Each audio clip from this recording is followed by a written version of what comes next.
It, it occurred to me that Dino Dogan is not here this year, and I'll have to yell at him for that. But I'm going to play him right now.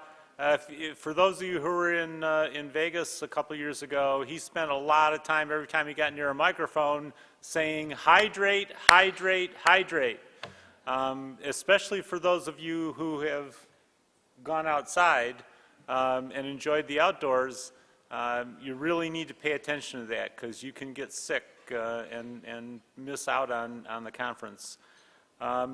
So what I'm really up here for is to introduce our next keynote, Pamela Wilson, and I'm kind of starstruck and in awe, and for those of you who have met her already, you know that is not at all because she's an intimidating person. It's because of all the stuff she's accomplished. I look at this stuff, I'll read you some examples. She must have started when she was 5. So she ran her own offline, or as Yvonne calls it, dirt world business for several years, and then in 2009 she started Big Brand Systems, which is her personal business online, and there she wants to help business owners learn how to combine strategic marketing with great design. So if you want to learn color theory or typography, she has amazing content on that site. And she has launched over a dozen products. She's got a membership program there, courses you can take. And she does coaching, she's got ebooks. And she did all this using content marketing. Blogging and guest blogging primarily in those days to find her audience. And today, you may know her better as the executive, she's recently been elevated to executive vice president for educational content at Rainmaker Digital, which probably most of you know better as Copyblogger. And that's, again, that's part of why I'm in such awe of her. She manages the editorial team. She runs the Authority Content Marketing program and the Certified Content Marketers program. And now she's writing a book. And it happens that the book it relates a lot to what she's about to teach you. The working title is Master Content Marketing. You can say that as Master Content Marketing or Master Content Marketing. The subtitle is 7 Steps to Cure the Blank Pages Blues and Attract a Profitable Audience. And I know that those are things pretty much everybody in this room wants to be able to do. Pamela is going to give you some practical tips on how to do that. And if you are interested in specifically in the book part of it, 2 things. She has on her Big Brand Systems site a book factory section where she has invited people to help her make her book better. And she's been doing a podcast with Jeff Goins called zerotobook.fm. So go, what are you, 18 episodes in the can so far?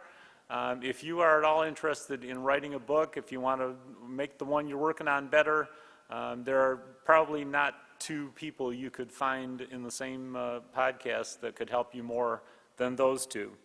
So that's all I'm going to say now. I hope that gives you a sense of why you need to sit still, get your pens and papers out, and pay attention. And Pamela says that she wants to have a good Q&A session with you guys at the end. So scribble down your questions, and I will go back and grab a mic and do a mic wrangler for you after she gets through the stuff that she's going to share. So, Pamela.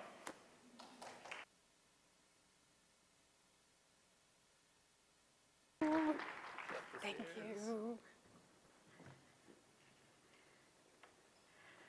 I am a time traveler, and I come to you from the faraway lands of 1987, which is when I started my career. Back in 1987, things were a little bit different. Now, if you're taking notes, you might want to not take notes in this part because I'm going to teach you 3 lessons that I learned in 1987. That was my first year of my career. So the first lesson was make the logo bigger. So back in those days, it was all about what we called TOMA, top of mind awareness. And you wanted to create this for the brands that you were helping to market. So one of the ways that you did this was to make the logo bigger. I heard that from countless clients. It was not about the customer, it was about bringing attention to the brand and getting people to focus on the brand and remember the brand. So make the logo bigger. This was lesson number 2. Let's buy a list and send them a postcard. This was a big thing that you would do back in 1987. You decided you wanted to promote something, so you would buy a list of people who you wanted to reach, and it was based on their demographics usually, their age, education level, geographic area. You bought this mailing list, and then you would have a copywriter write the direct mail postcard that you were designing. Then you would have a designer design the piece, and then you would send the designed piece off to a printer.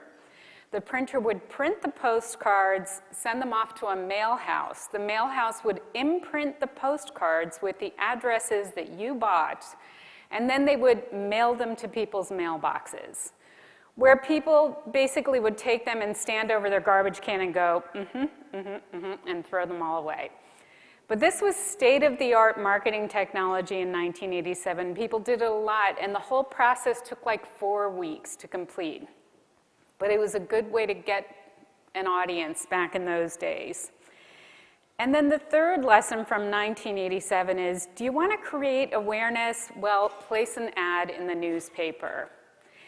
In 1987, the newspaper was our on-demand media. If you wanted to know what was happening in the world, you would flip open this massive piece of paper and read what was going on and search for your news there. So it was a place that people wanted to be, and you would place ads there because you knew it had a lot of eyeballs looking at it. So place an ad in the newspaper was a great way to get attention.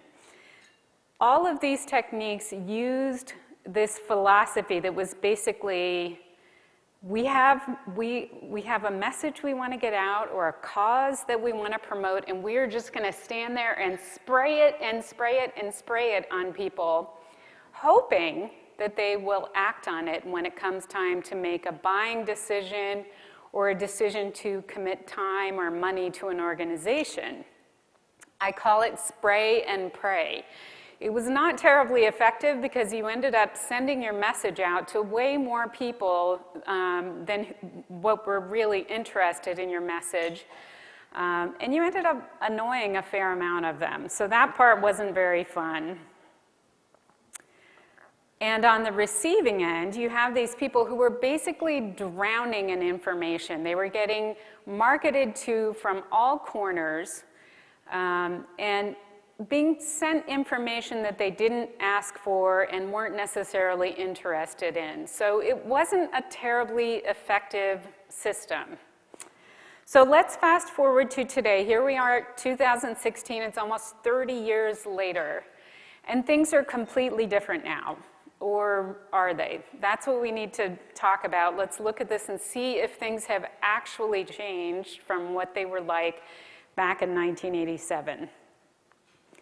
Nowadays, what we're trying to do is to make our customer bigger, not our logo. And the way that we do this is that we empower our customers with information that we offer to them. And we offer them this information. Basically, what we're trying to accomplish is give them the information that they need at the moment that they need it and at the place in the journey that they're at. And we'll talk more about that. But the idea here is we're trying to make our customer bigger, not our logo. It's all about the customer and not so much about the brand. What about this mailing technique? Well, nowadays, instead of sending unsolicited direct mail postcards to a mailbox, that state-of-the-art platform back in 1987. Now we are using email marketing. Many of us are. And what we're doing is, instead of buying a list, we are building a list and it's a list that we're building basically by invitation. So we are asking people to join this list and become part of our communities. And it's a completely different feeling. They're actually raising their hands instead of drowning in marketing. They're raising their hands and saying, yes, I want to be part of your community. I want to stay in touch with you. So it's a very, very different feel. And instead of just sending them these unsolicited direct mail postcards, what we're sending them is information, content that helps, that is useful, that is effective, and helps them at the moment they need it. So it's information that they value because they've asked for it, and it's helpful and engaging. Let's see how this last idea, this idea of placing an ad in the newspaper, holds up. So if you want to create awareness nowadays, you'd be better off to create useful content instead of thinking about placing an ad in the newspaper. And the difference is that when you create useful content, people actually go out and look for it. They will find you instead of you having to intrude on their lives and send them this annoying marketing message.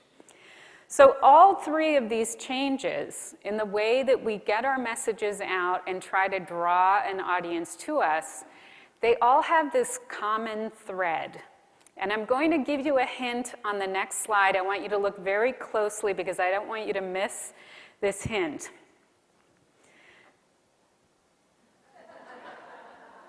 You got it, right? It's content. So content is the common thread that unites all of these new ways of marketing.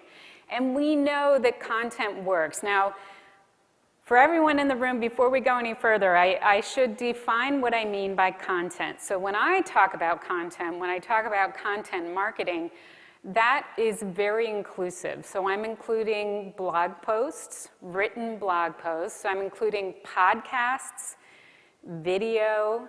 I'm including social media posts, especially on platforms that allow you to share images and text both, like Facebook, Pinterest, Instagram, where you can really tell a story. Those are places where you can market with content. So when I'm talking about content, I'm talking about all of that. And we know it works.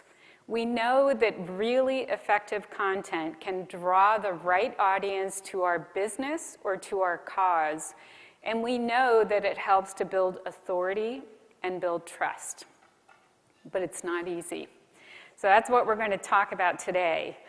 And I want to start with this story of a place that is very close to where I live. So I live in Nashville, which I'm sure you all guessed because I have such a southern accent, right? I mean, I really sound like I'm from Tennessee.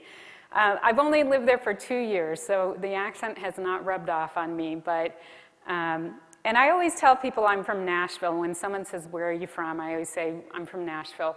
But I actually don't live in Nashville proper. I live outside of Nashville in a small town called Mount Juliet. It's about 30 minutes from the city. And there's this place in Mount Juliet called Old Friends Senior Dog Sanctuary. And Old Friends Senior Dog Sanctuary, this is an article that was in our local newspaper, the Tennessean, about this place. And it's basically a couple who adopts senior dogs who are in their final days of life.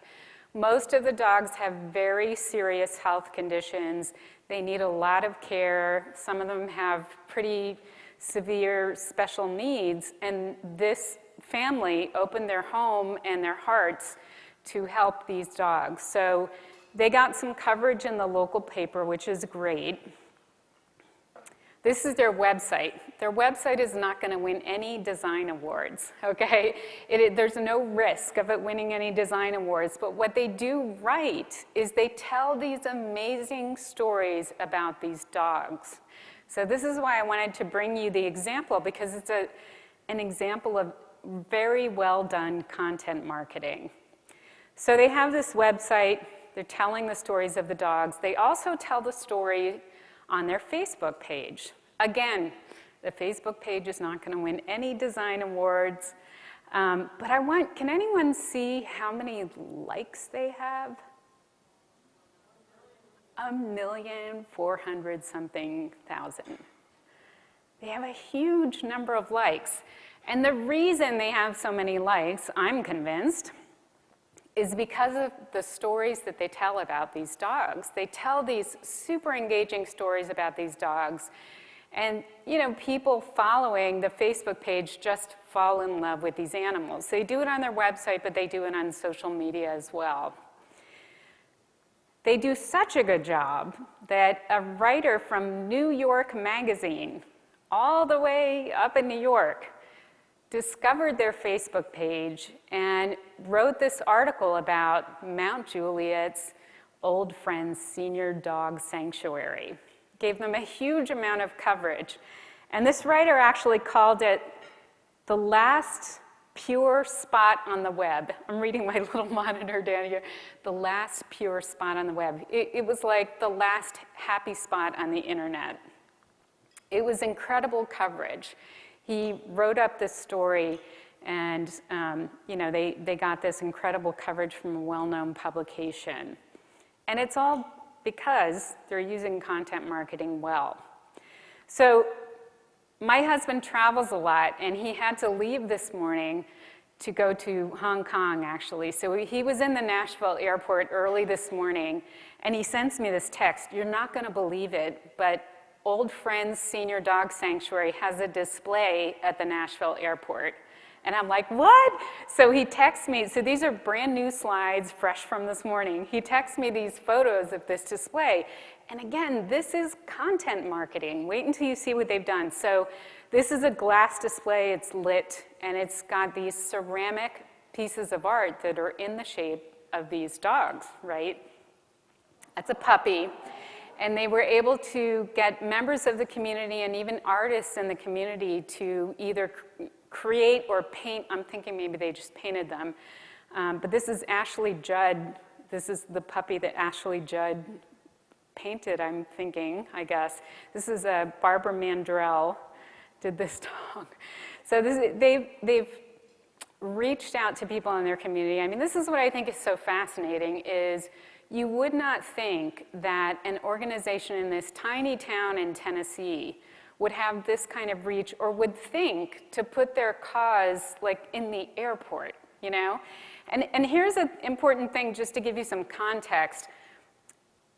Old Friends Senior Dog Sanctuary is not run by a pair of savvy 20-year-old social media savants, It's run by a couple who is almost at retirement age, so they just tell amazing stories.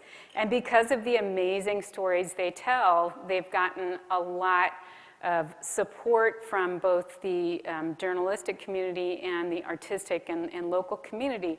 Here's an example of, they talk about their organization, they tell the stories of the dogs. So this is straight from that display at the Nashville airport. Pretty amazing stuff. So this is another organization I want to share with you. This is actually the organization that I'm donating my speaker fee to. They're also in Nashville. Again, not a website that's going to win any awards, but they tell amazing stories about their animals. It's the cat store and dog, I always forget which is what, cat shop and dog store.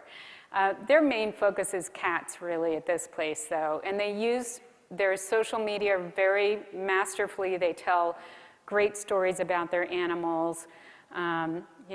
They're just kind of hard to resist. And I have to say, I think we need to just take a moment to thank our lucky stars that all of us in this room have these incredibly photogenic subjects that we get to work with. I mean,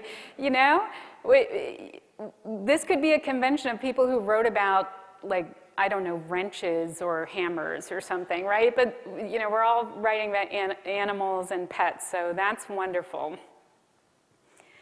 So here's the thing about content that's tough, though. This is the part that's challenging. we know it works, and we know it gets results for people who use it well, but creating content like that can feel a little bit like a hamster on a wheel, just like you're churning out the content, like I gotta write this week's post, I gotta write the Facebook update, I gotta do this, I gotta produce, and it can be kind of exhausting. So that's what I wanna talk to you about today. And first, so I have to give a shout out to Emmy. Are you in here, Emmy? Woo! Emmy tweeted me last week to say, you know, actually hamsters really like being on their wheels. And I'm like, okay, but if they were people, they wouldn't want to be on a hamster wheel. So that's my analogy. So hooray to Emmy for reaching out. That's awesome. It's a great use of social media, really, to reach out to someone who you don't even know. So yay, that was a great tweet. That was fun.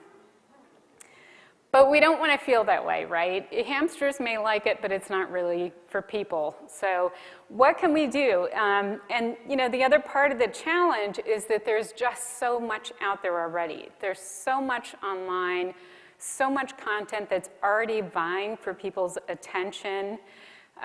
People have a lot coming at them. It can feel a little bit like Times Square. And it may feel a little intimidating, especially if you are a person who doesn't have a lot of experience writing. If you don't feel like you were born a writer. And even if you do have writing skills, you might feel like, you know, to write in this environment, I need to change it up a little bit. I can't write the same way I normally do. So it's a little intimidating. How can you stand out? How can you write in this environment? And how can you not feel like you're on a hamster wheel just with this never-ending process? So I have an idea. I'm bringing you an idea about what you can do to help this situation. I was in a very similar place. If you feel like maybe you're not really a writer, that's kind of where I was about 5 or 6 years ago.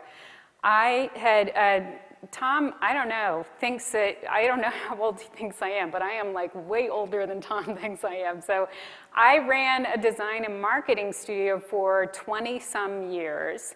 And what I did for clients was help them to market their businesses, but I helped them with the visual part. So if a client needed any kind of marketing copy, they would either bring in their own copywriter or they might have like a corporate communications person. They would tap a writer, and I was not a writer. So what I did is I would take the writer's words and make those words look great, but I didn't produce the words myself. And I did this for local, national, international organizations. I had lots of clients and enjoyed that a lot. But like all of us who maybe have done something for a while, I started to get a little antsy. So back in late 2009, I started this website, Big Brand System, which Tom mentioned in the introduction. So Big Brand System is the idea of this website is to attract people who are trying to market their businesses, market their ideas, market their organizations, and help them to, using the tools that are readily available, do a lot of the work themselves. And it's really tailored for people who can't afford to bring in a big advertising firm or marketing firm to do this work. It's for people who really need to know the basics so that they can do it themselves. And I knew when I started Big Brand System back in 2010 that I wanted to use this thing called content marketing that I had heard about. And I knew it would help me to attract the audience that I was looking for, but I was not a writer. The most writing I had done was like long emails to clients. I really didn't write at all and felt I just didn't have a lot of confidence around writing. So I did what anyone does who's looking for information, and I Googled to see what I could find out about content marketing. And I found this website called Copyblogger. Ooh, let me see if I can go back. Uh-oh. Oh, I think we might be, let me see. There we go. So this is Copyblogger.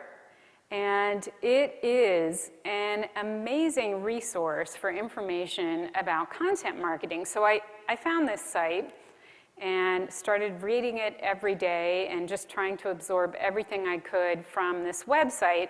And it is a really, I mean, I was lucky that I found this resource because it is one of the most well-known content marketing websites like on planet Earth. It's huge, and lots of people visit it. So I found the site, loved the information, and read and started incorporating what I was learning in my schedule. So in the midst of all this, though, I had started the online business, but I still had the offline business, and I was doing all of that work as well. So I was basically juggling two businesses. I also had 2 kids in high school, so 2 kids living at home in high school. So I'm juggling all this and trying to figure out how to do this content marketing on my new blog, and I didn't have any posts on it, and I wanted to add information to it. And out of pure necessity of feeling very squeezed for time, I developed this process for writing my content. And it worked so well for me. It just helped me to be able to create content pretty easily. And it worked well enough that I was actually able to find time to submit this guest post to Copyblogger. And to my shock and surprise, they actually published it in March of 2010, which was just a few months after I had started really doing any kind of content marketing. So that was an amazing experience. It got a ton of comments and lots of activity. So as soon as they published it, I sent them another. I'm like, oh, you like that? I'll give you another one. So, and this went on for a few months. They would publish a post, and then I would send them a new one to replace it.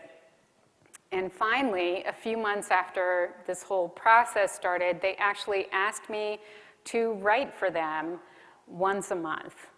This is me, the person who's not a writer, and they asked me to write for them once a month. So that was pretty mind-blowing. And it goes back to what Pam was talking about yesterday, actually, that sometimes you just have to be brave and go for it. Reach out to people, even though they may intimidate you a little bit, or it's someone who you really admire. Just reach out, and more often than not, it'll go well for you, and you'll be happy that you made yourself, kind of pushed yourself to reach out. So I wrote this post for Copyblogger, got to know them, and eventually they asked me to join the team. So I've been working with the team for just 2 years, and last year, they actually put me in charge of Copyblogger. So I am running the Copyblogger blog, this blog that I admired, and here I am running it. And I'm part of this amazing team of people who do really cool work in the world, so that's very exciting. And I am convinced that all of this happened to me because I found this system for creating content, this weird little formula, which is what I am about to share with you. So what I call it is the 4-day content creation system. Now, if you're taking notes, this would be a good time to take notes, actually. The premise behind this system, and this is what I would like you to think hard about, is that the best way to create high quality content that stands out is to create less content but better quality content.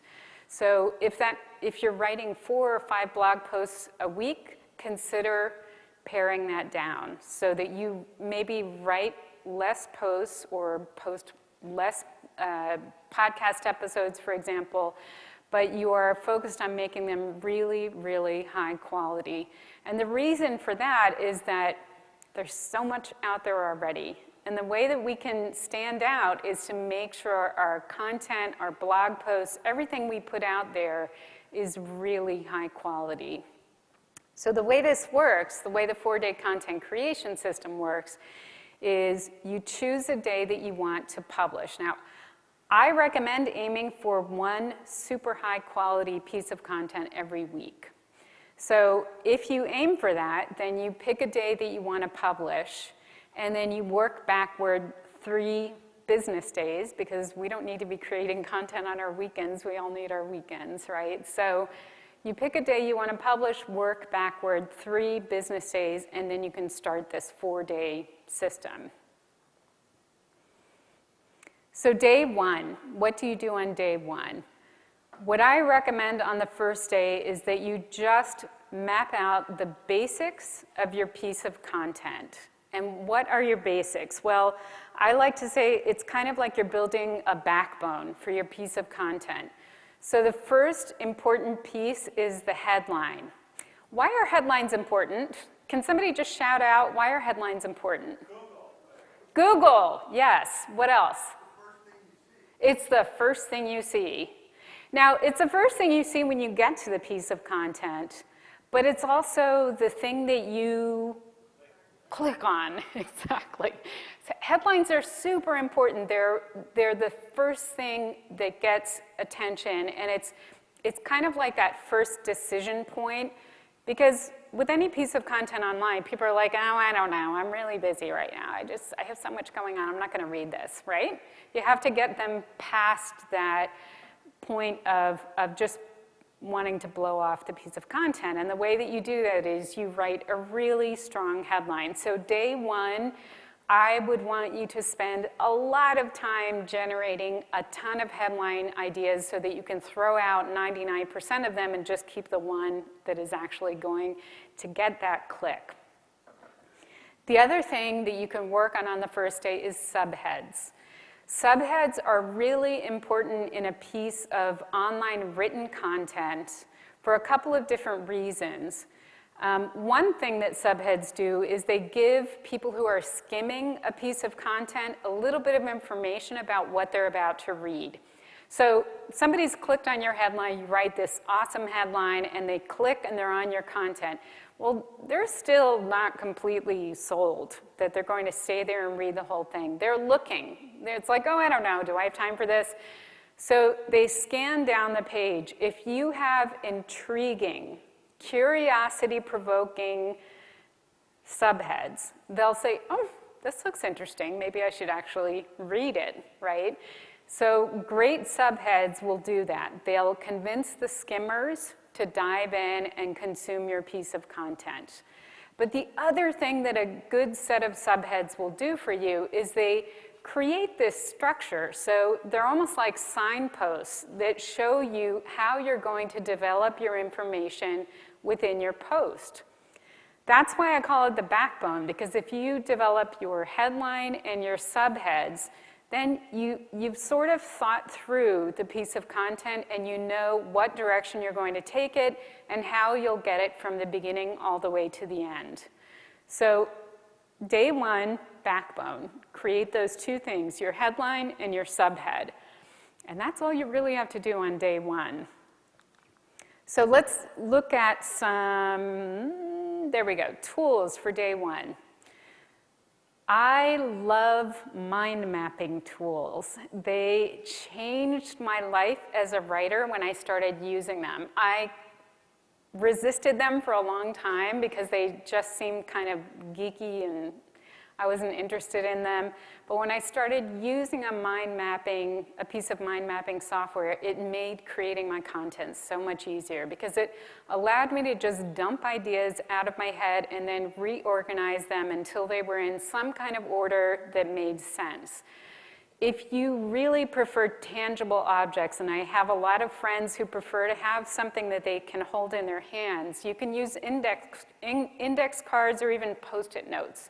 Something that you can kind of lay out and figure out your headline and your subheads.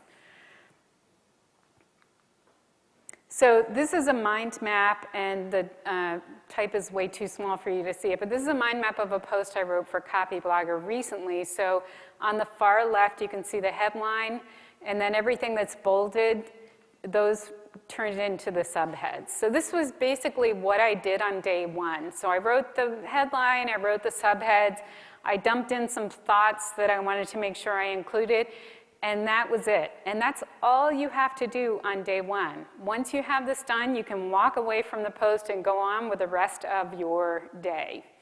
That's what the content looked like once it was published, so it's got that headline in there, and then the subheads were down below.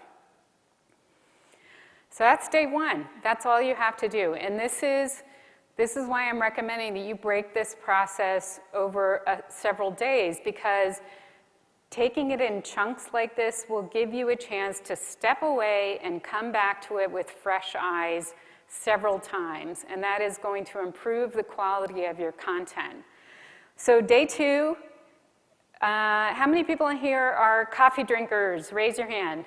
Woo! Okay, put your hands down. How many people drink tea? Raise your hand. Woo! Okay, put your hand down. Okay, caffeine for the win. So if you like to caffeinate before you write, this would be a great day to have like an extra cup, because on day two, you're going to be doing a lot of writing. Day two, what you're going to be doing is filling in the details in that backbone that you created the day before.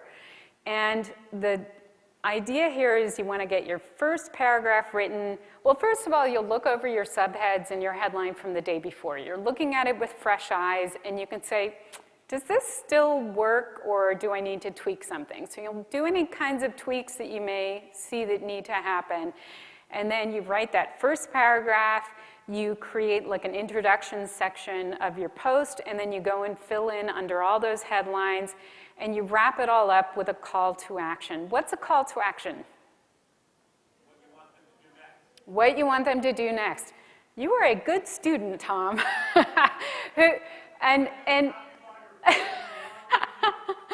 Okay, so a call to action, it can be a lot of different things, and it's almost like there's a continuum, okay? So a very simple, low-key call to action could be, leave a comment on this post. I'd love to hear what you think. Leave a comment. And then on the other extreme, it would be like, get your ticket to BlogPaws 2017 right now. So you're asking them to make a purchase and a time commitment and all of that. And then there's all sorts of messages that you can give in between those two extremes. We are doing, this is content marketing, so it does serve a business purpose, and that's why finishing up your content with some kind of call to action. If it's a podcast, even saying something as simple as, leave me a review on iTunes if you enjoyed this podcast. That's a call to action. So I always recommend, if you're creating content, think about what call to action you're going to add to the end and make sure you include it. So day two tips, write fast. Write it as fast as you can. You are not editing on day two. You are just trying to get the information out of your head and flowing into this backbone that you created on day one. I always say to people, write forward and don't write backward. So focus on just getting the words out. You're going to aim for, like a messy first draft. That's what I call it, a messy first draft. No one's going to see it. You just want to get the ideas out of your head and fill in this basic structure that you created the day before. Then you're going to walk away from it. You're just going to let it sit for a while. And while you're off living the rest of your day, your brain is still going to be working on this piece of content. So this is the nice thing about spreading this out over several days, is that you'll be washing dishes and you may think of an idea, or you're driving and you may think of something you could add to your piece of content. So you're just allowing your brain to marinate over the idea that you want to present in your content and make it even better. Day three. So I have to have a little disclaimer here. So if you enjoy writing in the morning, this is a sunrise. If you really write better in the evening, this is a sunset, okay? So it doesn't really matter what time of day. It is a good idea to think about when you feel you're most creative and when writing or recording or doing video seems easiest to you. So it's a good idea to sort of be in touch with that. So day 3, what you're going to do is everything that needs to happen so your piece of content is polished and ready to publish. So that means editing it, tweaking it, and then finalizing it. And we'll talk about what those things, what those steps should be. So it can be tough if you don't have an editor, and I think probably 99% of us are not working with an in-house editor who can look at our content before we publish it, right? So to me, that's one of the beauties, again, of stepping away from your content a couple of different times, because what happens is your eyes become fresh again, and you're able to see mistakes that you maybe would have missed if you had just plowed your way through and done everything in one sitting. So you're going to come back to your piece of content, look at it with fresh eyes. I always recommend that you read it out loud, and I recommend that you read it in a monotone robot voice like this. I don't know why, but for some reason, reading your content with absolutely no inflection helps you to see mistakes that you might have in your content. So just go someplace where no one can hear you and read your content with your robot voice. The other thing that I am really lucky to have a fantastic editor at Copyblogger, and she always recommends proofing forward and then backward. So read your content from top to bottom, and then start at the bottom and read back up again. And by doing that, you're kind of taking things out of context, and the odd spelling or the odd grammatical error might kind of jump out at you. The final step on day 3 is to format for readability. So this is something, how many people here wrote offline, for offline like newsletters or newspapers? Okay, print people unite, yay! So writing offline is very different, because if you've written for that world, you know that so much of it is about not wasting paper, right?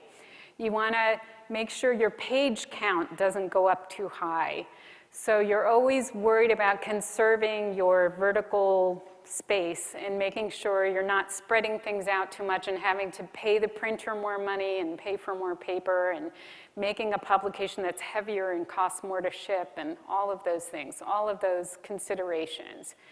Online, all that goes out the window. So online, we kind of have unlimited vertical space, right? And people online on screen tend to read very differently.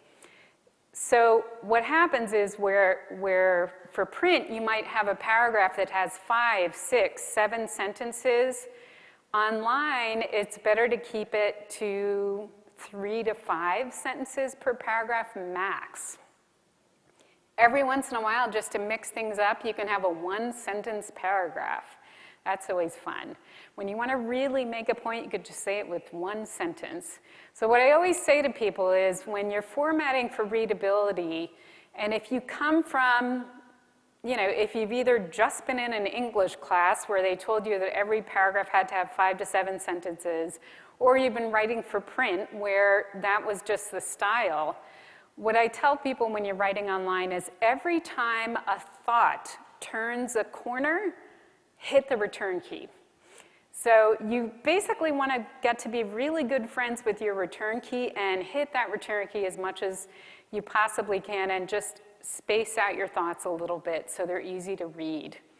The other thing to look for is if you have a sentence that has a lot of commas. So you list something, comma, and then you list something else, comma, and then you mention something else, comma. That is a sentence that is screaming to become a bulleted list.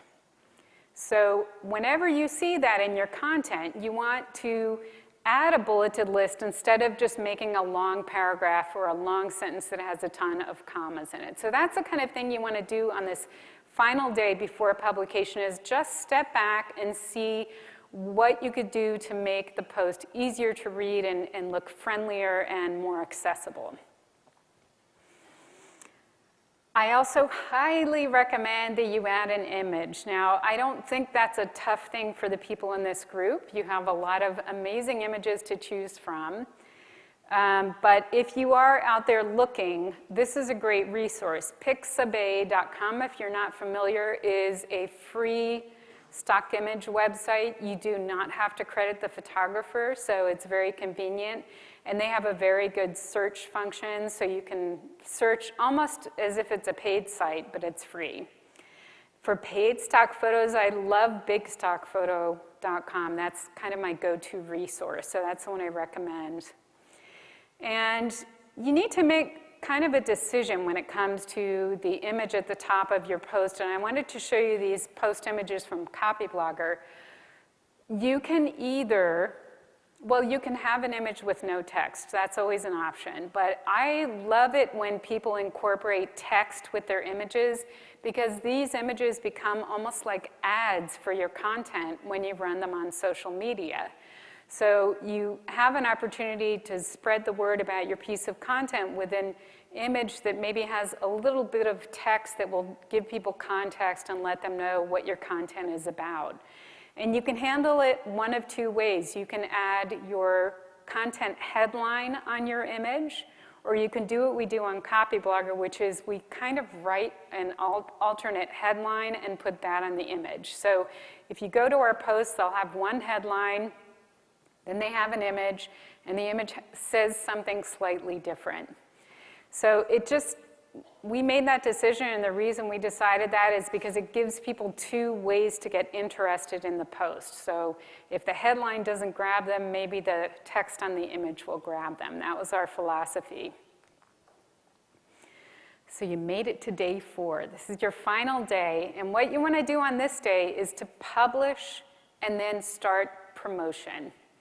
This is when you finally get to see the fruits of your labors out there in the world. So the things that I recommend for day 4 are, first of all, you want to respond to comments. So make yourself available. If you've posted on your blog, or you've put up a podcast episode or a YouTube video, whatever it is, make yourself available and be aware that that's your publication day so that you can check in and respond to any comments. What I have found on Copyblogger is when authors respond immediately to comments, more people tend to comment. It's like, oh, the author is there and I can talk to them. So get in there and make sure you respond. And then I also recommend that on the day of publication, you push your post pretty hard on the social media channels that you use. And you know you don't need to use all of them, right? You know this, right? Yes, no? Okay, good. You're not trying to use all 17 of them, or however many there are. You really just have to find the couple of channels that seem to work best for you and focus on those. So promote your post several times on the day of publication on the social media channels that you use.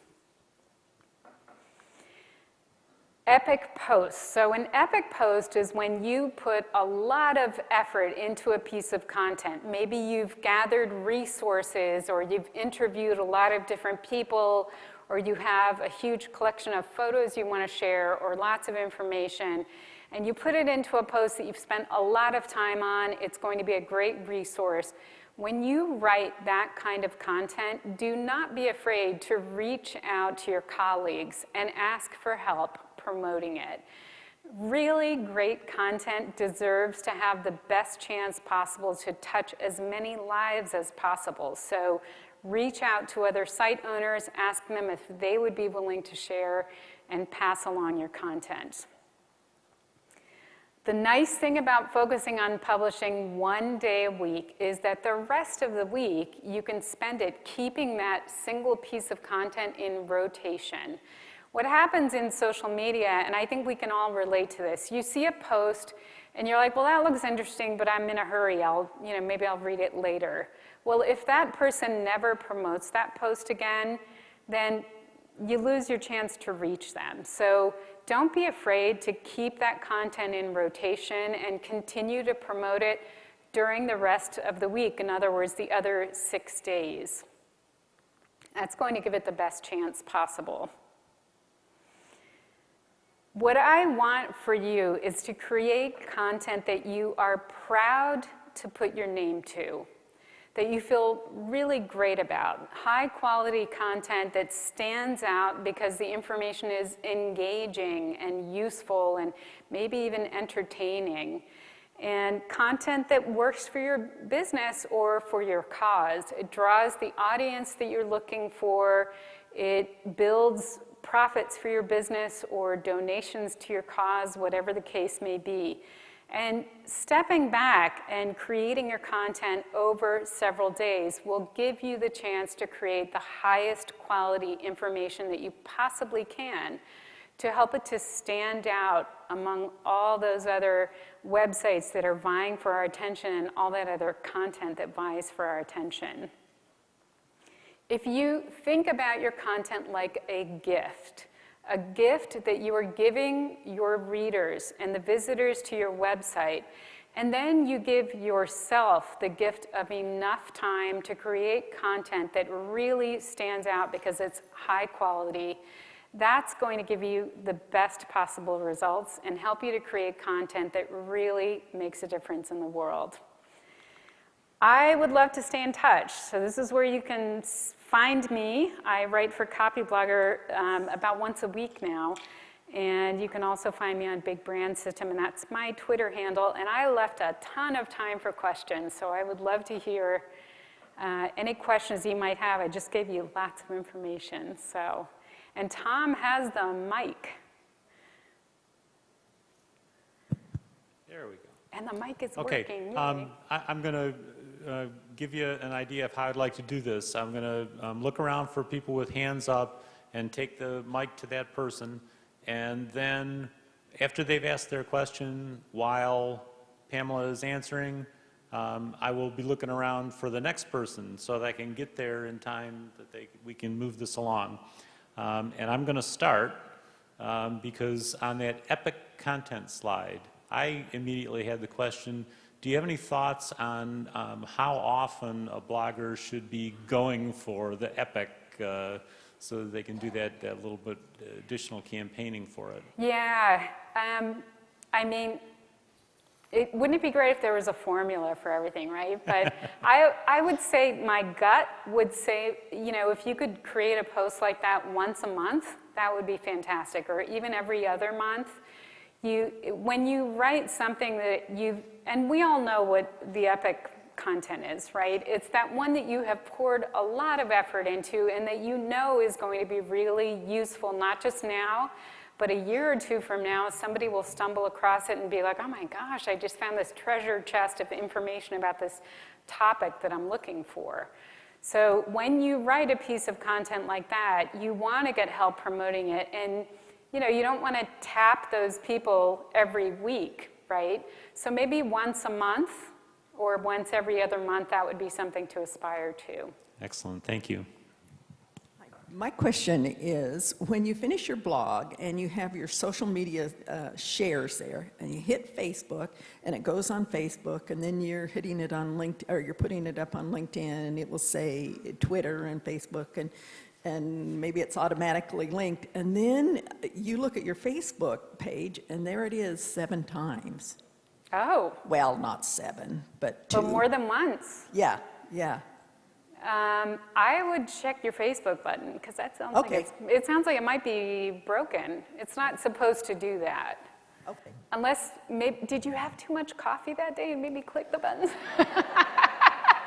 There's no such thing as too much coffee. I know, right? Yeah, no, it shouldn't do that. So I think it's misbehaving on you. Oh, there we go. Hold on. That's what Let's Wranglers put a do. mic on that answer, because that's important. This is important.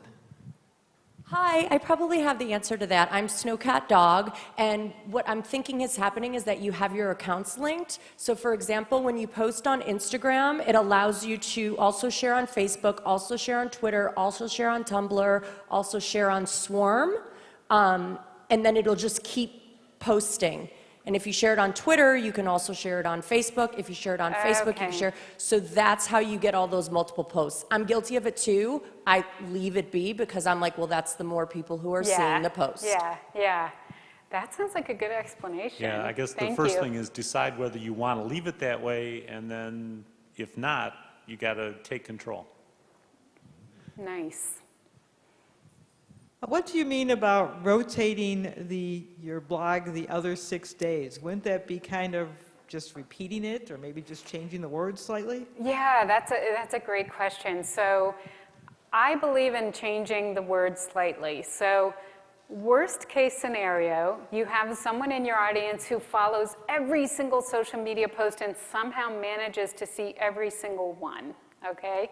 So if that's your worst case scenario, you think about that person and say, okay, well, how can I change this up a little bit? I'll change the message every day, just a little. Typically on a long piece of content, there might be different things that you can highlight around the content, right? So let's say you're writing about senior dogs. So maybe you wrote an article about a specific disease that affects them as they get older. So you can write, one social media post could be about a story of a specific dog. So you could say, learn about Leo who has this disease. And then the next day you might say, learn 5 ways to notice the symptoms of this disease. And the next day maybe you talk about the treatment. So you're always talking about the same piece of content, but you're just highlighting a different aspect of it. Does that make sense?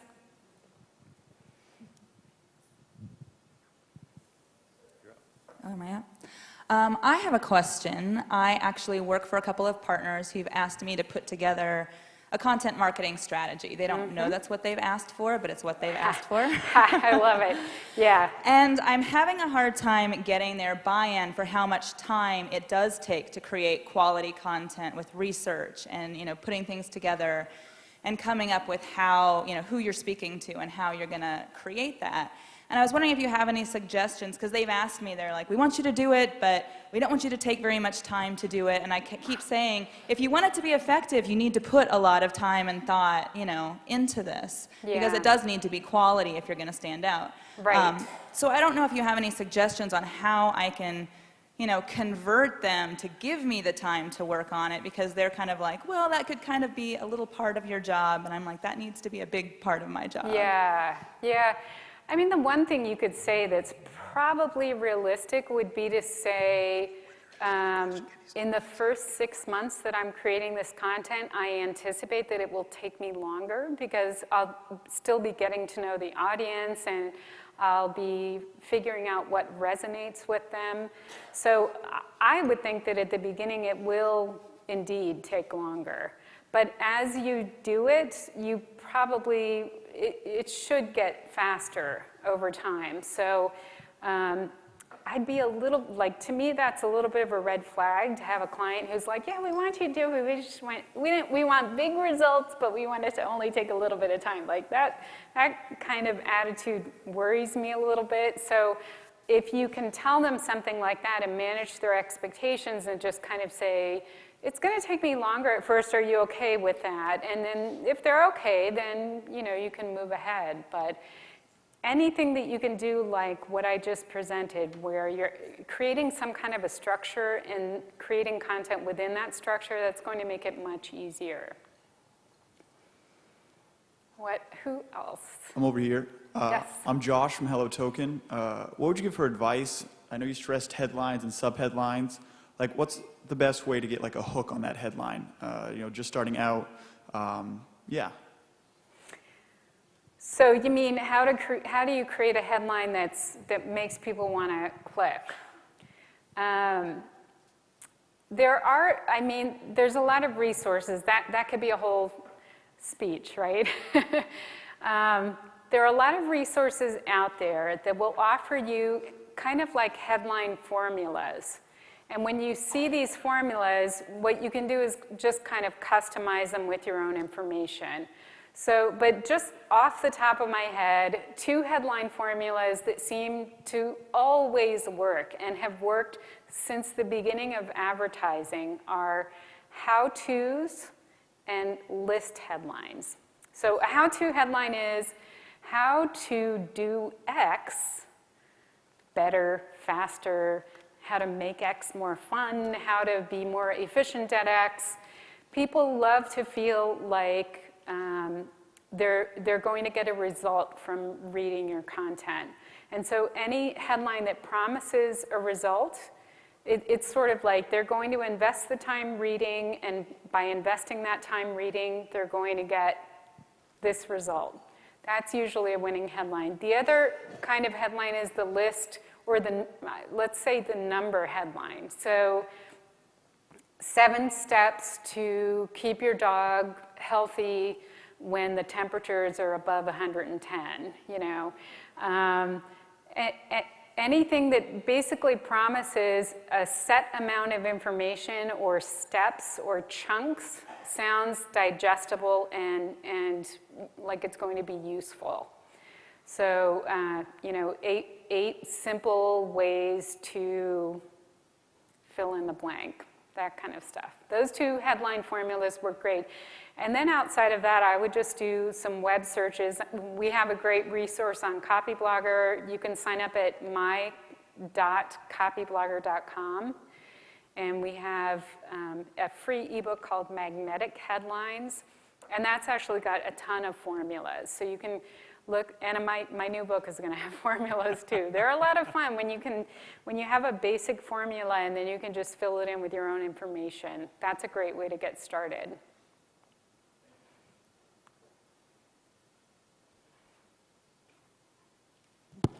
Thank you for these great questions, by the Break way. my neck here. I was wondering if there's a certain software you like for adding text to images and how you keep the text live so that Google can find it. Okay, so the second part of the question is the bad news, so I'm going to deliver that first. And you really can't keep the text live. What you can do is make sure, if that's important to you, if the text on the image is something that you want Google to pick up, you can make sure that you include that in your post. So that's the bad news, or the workaround, let's say, not necessarily bad news. And then as far as a piece of software, I love PicMonkey. Does anyone in this room, have you tried PicMonkey? Woo, PicMonkey fans, hello. So it's so much fun. It's a really fun piece of online software that will allow you to edit images but also add text. Recently, I would say within the last year, they started to allow you to pick up fonts from your own computer and apply those to images. So if you have specific fonts that you use for your brand, and if you do, that's great, that's a good idea. You can actually use PicMonkey and pick up those fonts and use them on your images. So PicMonkey, it's very easy, very fun to use. It almost doesn't even need, I mean, you'll just go in there and be able to figure it out. It's very easy.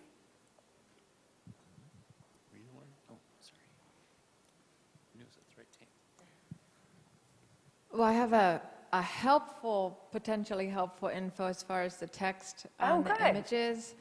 It can't make the text live, but within any images you put on a website, there's an option for adding alt text. Oh, that's true, yeah. And that serves a couple of functions that can be searchable, you know, by web bots and stuff. And additionally, any blind users or screen reader users will be able to hear the text on the image, which is very helpful. Yeah. So if you have information on your text, or, you know, informational text on your image, they'll be able to hear it, but that alt text will be searchable, so that's a little helpful. That is helpful. It won't be searchable on the surface. It's kind of in the Right. background, It's a but yeah, background I'm glad you brought text. that up. Yeah, that's a great workaround, alt text. Yeah, and Thank you. it's in properties, and, you know, in the background. The other thing I wanted to just ask or talk about is, I usually, and there might be other bloggers that when they're writing, and I love your process that you told us about that I'll be incorporating, but my dog that I blog with, who's the face and voice of the blog, she helps me as I create the basic content idea and what my plan is, but when I do the photos for it, which she is all the photos, and I'm a photographer, she helps write the content with the photos that we create. So I'm wondering which day, would day one be the photography creation of that, I guess, in your process? Because she's so photogenic and brilliant and animated that she Yeah. does help create the story. Right, right. So, Okay, so I'm so glad that you mentioned that actually, because one of the ideas I wanted to share is there's a really well-known marketer who a lot of us at the company I work for admire. His name is Dan Kennedy. He's kind of a hard-nosed, I mean, he's a little pushier than maybe any of us would be comfortable being, but he has said that one of the most effective kinds of content is content that's written by an animal.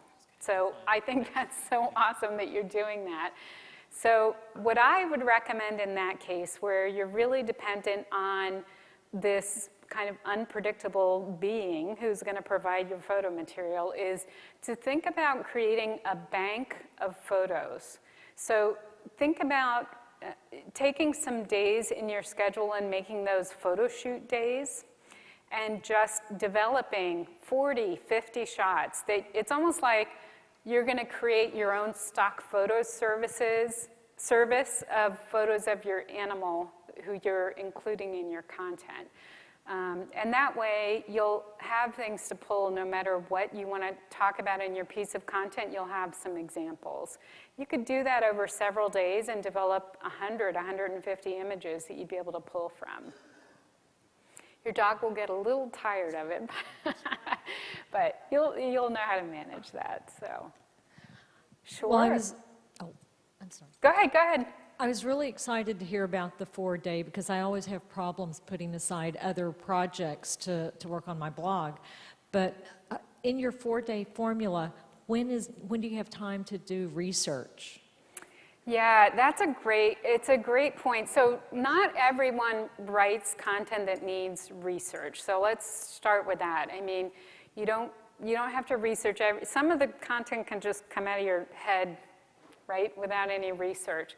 But if you're writing content that needs research, you're probably going to need to add a 5th day to that process. So you're probably going to need to back up, and before day 1, you need to almost have like a day 0. And day 0 is when you do your research. So you're going to be gathering information.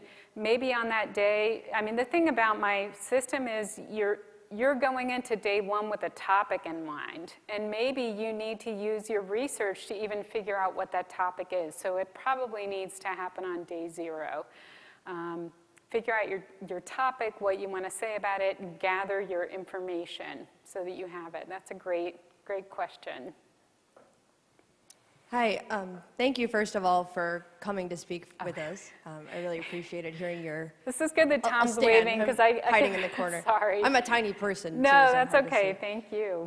So my question is, I come from a print background, as you had mentioned before too, and I've noticed this trend among at least my demographic that people are trying to be more conversational in their posts and speak with totally different than even I was taught in school with their language.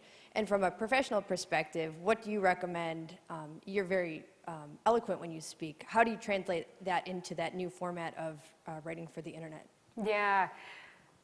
I think it's always going to depend on your audience. So I think a conversational style is great for a lot of audiences, but probably not all of them. So if you're used to writing, in a more business-like, maybe academic kind of style, and you're trying to make that transition, the first thing I would ask is, do I really need to write that way for the audience I'm writing for? So just make sure that that's actually, I know people will say, like, writing on the internet, you should write conversationally. Well, not always, and not for everyone. So if you have a blog that's directed at vets, you may want to write more formally. So first, make sure that you actually want to do that. And then if you definitely want to make that transition, I would recommend actually recording yourself talking about the topic.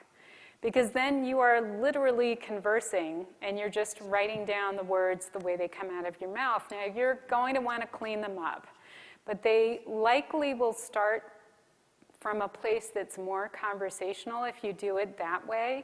And if you're not used to writing that way, that will just help to get the words out in a way that just sounds more natural. Does that make sense? Okay, we are just about out of time, and we have one more piece of business to do here. Thank you so much for those great questions. Thank you.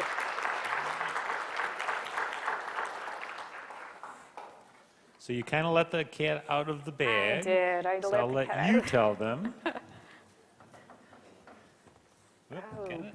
Oh my gosh, my arms almost aren't long enough. Yeah, we love these big checks. Yeah. So this is the cat shop and dog store, which I showed you. So thank you. All right. You get to keep that. Oh, awesome. I'll use it to fly back to Nashville. Thank you. Let me get all this. Awesome. Thank you so much. Yeah, you're All right, welcome. one more round of applause for Pamela. She did an awesome Thank you. job. Hopefully she got everybody thinking. And we have a really great afternoon because we've got pet expressions for you outside of the exhibit hall, one-on-one sessions, author signing, and a little downtime so everybody can get ready for red carpet that starts at 5. So just remember a few tips for red carpet. Please keep your dogs on a leash, even though it's on a red carpet, just in case. And if you have any questions about for Pamela or anything, she gave you some information, so be sure to follow up with her. Find us if you have questions for us. And one more shout out to Robin Bennett and Jamie Migdal. Where are they in here? They're with Association of Pet Dog Trainers, and they've been helping on site, you know, try to keep all of our dog attendees in line and keep everybody educated on what to look for, whether you're here with any kind of pet. So thank you to them for their help, and thank you to each of you, and enjoy your afternoon.